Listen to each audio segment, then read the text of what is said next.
Welcome back. A noisy protest by residents of Bourg Mulatress and Santa Cruz on the Saddle Road resulting in a major traffic pileup for persons heading in and out of the area. Chester Sambrano tells us just why the residents were out protesting from early this morning.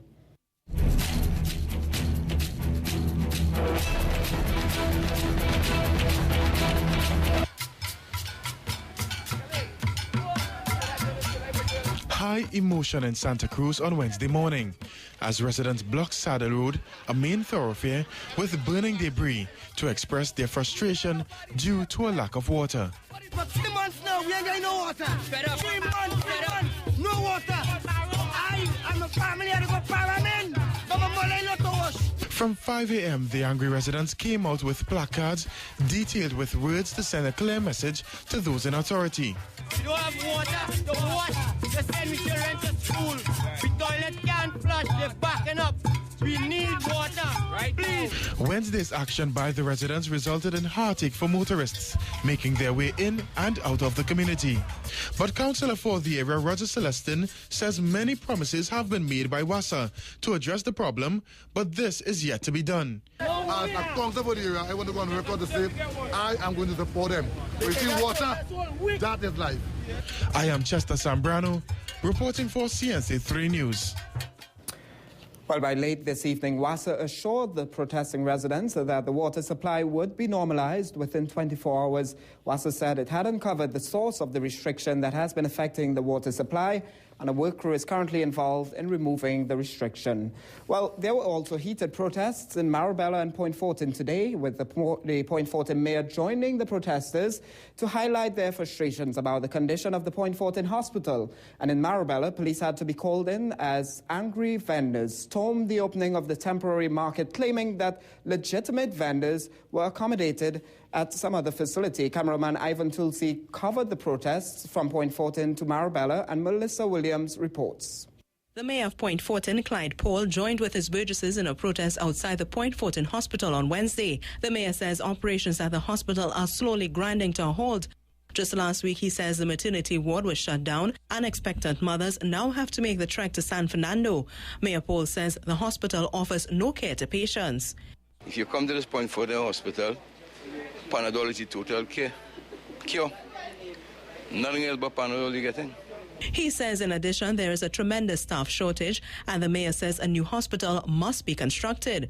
Residents are threatening heated protests if nothing is done soon. And I am saying that we are going to take it to the next level. As a matter of fact, you had to get on a helicopter like the Prime Minister does and get down here when we start the next level, because I mightn't be able to drive in here. Meantime, a few miles away, protests surrounding the temporary Marabella market heightened as vendors protested outside the formal opening, forcing police to be called in. All of these market vendors here, so all of we want justice as equal.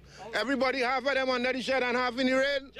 That ain't making sense. The problem is that the roadside vendors get stole before the regular vendors. We just pay market dues. They don't pay market dues. They never pay market dues. The vendors are demanding that the long-promised permanent market be constructed now. However, CEO of the San Fernando City Corporation says the protests are all unwarranted. I am Melissa Williams, reporting for CNC3 News. And 3 weeks and counting since the opening of the new school term, and the students of the Malabar Government Primary School have not been able to attend classes due to the closure of the school. The parents say that they have not been getting any answers about when their children will finally be able to write in their copybooks. Why was the Malabar Government Primary School closed, and by whom? The school did not reopen on September 3rd, and students have been at home. Today, as the parents staged yet another protest outside the mayor's office in Arima, it was revealed that the school was not ordered closed by the mayor's office or anyone there. We had nothing to do with the closing of the school. We did not issue any instruction to close down the school, verbally or in writing or anyhow. So we don't know anything about that. Previous reports state that the school had been closed due to structural issues, poor ventilation, electrical problems, and the health inspector deemed the building unfit for occupation. Boxing promoter Boxu Potts told CNC3 News arrangements have been made by the MP for the area to have the children attend classes at temporary venues, but he claims the principal has rejected these. Minister Roberts' office was called in. We were asked to get 2 community centres, of which we got. They said it was, Miss Mills, the principal of the school, told us it was inadequate. We were asked to get the dome at UTT, of which we were in the process of getting. Miss Mills came back to us and told us that they say it don't have enough toilet facilities down there, when that dome have more toilet than the school. A PTA meeting yesterday turned out to be just the P, as the parents say no teacher turned up and they are in the dark about the latest plan to get their kids back into school. CNC3 made numerous unsuccessful attempts to contact officials at the Ministry of Education. And another protest, this time by the parents of students attending the Woodbrook Presbyterian School. The frustrated parents say that the school structure is in a serious state of disrepair. This father, Drew Rogers, says that there are many problems which make it unsafe for the students. The parents say they will keep their students away from classes. Heads falling down, cockroach, rats, pigeon in the roof. Our children need a proper place to go to school to learn. We need your help. We're writing, we're begging, we're pleading, we're not getting any attention. We need help now.